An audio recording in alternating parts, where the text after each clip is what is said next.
हाय, hello, नमस्कार. कशा आहात सगळेजण? मस्त आहात ना? मी संजीवनी स्वागत करते आपल्या चॅनलवर. श्री स्वामी समर्थ. तर आज परिचय डॅडू घरी नव्हते, त्या गावी गेले होते. त्यामुळे आज स्वयंपाक वगैरे काही सकाळी डब्याची वगैरे गडबड नव्हती.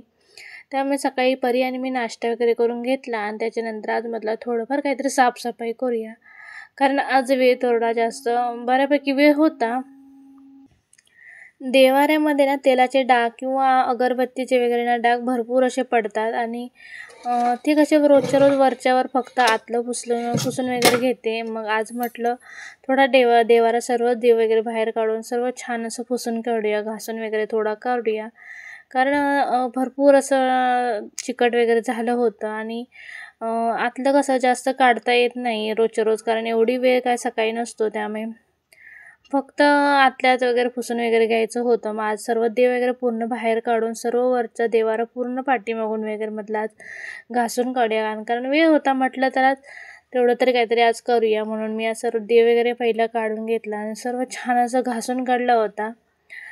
असं बघितलं तर एवढं वरून स्वच्छ वाटतं, पण घासल्यावर बऱ्यापैकी असं घाण वगैरे आली होती. छान असा देवारा वगैरे घासून काढला. देवारा जास्त बाहेर वगैरे काढता येत नाही, कारण खूप जड आहे आणि वगैरे हलवताना वगैरे काहीतरी तुटेल वगैरे ना, त्यामुळे मी जास्त वगैरे काढून वगैरे घेत नाही आहे. नंतर वगैरे काढून घेतला आणि मग सर्व घासून वगैरे काढला आणि नंतर वगैरे सर्व व्यवस्थित लावून घेतलं आणि नंतर पूजा वगैरे करून घेतली. पूजा वगैरे करून घेतली तोपर्यंत नंतर स्वामीला पण झोपवून घेतलं, कारण स्वामीला ना मी देवारा साफ करेपर्यंत माझ्यासोबतच वगैरे बसवलेला आणि तो खूप चिडचिड वगैरे करत होता. मग खूप कंटाळला होता. मग त्याला वगैरे झोपवलं. मग झोपवल्यावर म्हटलं आता लगेचच फरशी पण थोडी घासून काढूया, कारण फरशी पण बरेच महिने घासली नव्हती. डिलेवरीनंतर मला वाटतं मी फरशी वगैरे अशी घासून काढली नाही. नाहीतर त्याच्या अगोदर मी महिन्याने वगैरे अशी फरशी ना निरमा वगैरे टाकून घासून काढायची. तेव्हा खूप छान फरशी राहायची. आता डिलेवरीनंतर मला वाटतं 7-8 महिने झाले मी फरशी अजिबातच घासून वगैरे काढली नाही. मूग वगैरे फिरवला काय झालं आणि मूगने एवढी मला वाटते फरशी चांगली निघत नाही. त्यामुळे माझी एवढी फरशी खरंच घाण झाली. जेव्हा मी हाताने फरशी पुसून काढायची ना, तेव्हा खूप छान फरशी राहत होती. आज मला जेव्हा फरशी मी घासायला काढली ना, तेव्हा तर मला वाटलं हे मोप घेतल्यामुळे हे एवढं फरशी वगैरे घाण झाली आहे. जेव्हा हाताने पुसून काढतो जेव्हा डाग वगैरे जास्त दिसेल तेव्हा लगेचच घासून काढलं वगैरे जायचं आणि आता मोपने वगैरे पुसलं तर तर तेवढंच असं वरच्यावर होतं पुसून.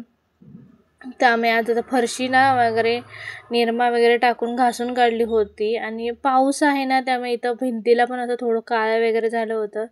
ते पण साईडने थोडं थोडं घासून वगैरे काढलं आणि जरी नालं टाकलं होतं ना, त्यामुळे एकदम फरशी एकदम छान निघली होती.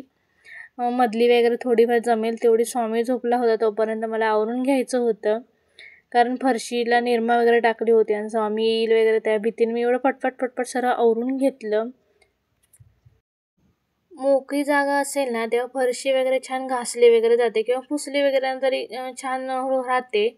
पण आमच्या किचनमध्ये खूप सामान होतं, त्यामुळे ही फरशीला ना जिथे सामान होतं ते उचलता वगैरे येत नव्हतं. त्यामुळे भरपूरच फरशी घाण झाली. तर इथं किचनमध्ये ना शिलाई मशीन वगैरे मी सर्व किचनमध्ये इथे आणून ठेवली होती मध्यंतरी.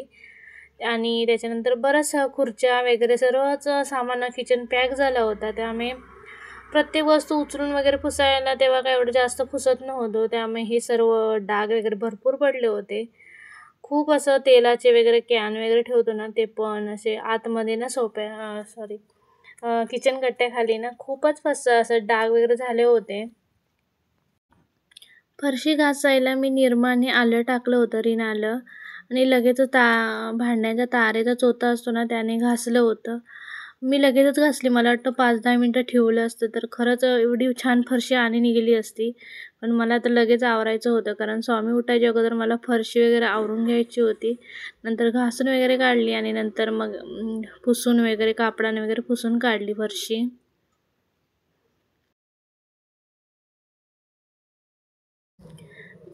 फरशी वगैरे पुसून झाल्यावर मला स्वयंपाक पण करायचा होता, कारण स्वयंपाक आज काही बनवला नव्हता. पहिल्यांदा मी कामं वगैरे आवरायला घेतली होती. त्यामुळे स्वयंपाक बनवायचं राहिला होता. आता स्वयंपाकामध्ये जास्त काही बनवणार नव्हती, कारण परी आणि मीच होतो. त्यामुळे जास्त वगैरे काही बनवत नाही. जेव्हा आम्ही दोघी असेल तेव्हा भात आमटी शक्यतो वगैरे आम्ही बनवतो. पण आता म्हटलं राहू दे, भात आमटी वगैरे करायला वेळ लागेल. मग म्हटलं मसाले भात एकच काहीतरी करायचं. त्यामुळे मसाले भात वगैरे बनवायचं ठरलं आणि मग भाज्या वगैरे काय होत्या त्या फ्रीजमधल्या वगैरे घेऊन मी एकच मसाले भात बनवला. भात वगैरे बनवून झाल्यानंतर स्वामीला पण खायला बनवायचं होतं, कारण त्याला पण आज काही दिलं नव्हतं सकाळपासून. त्याला पण खायला बनवून घेतलं आणि तोपर्यंत स्वामी पण उठला होता. त्याला वगैरे घेतलं. चला तर आजचा व्हिडिओ आवडला असेल तर व्हिडिओला लाईक करा, चॅनलला सबस्क्राईब करा. भेटूया पुढच्या व्हिडिओमध्ये. तोपर्यंत बाय बाय.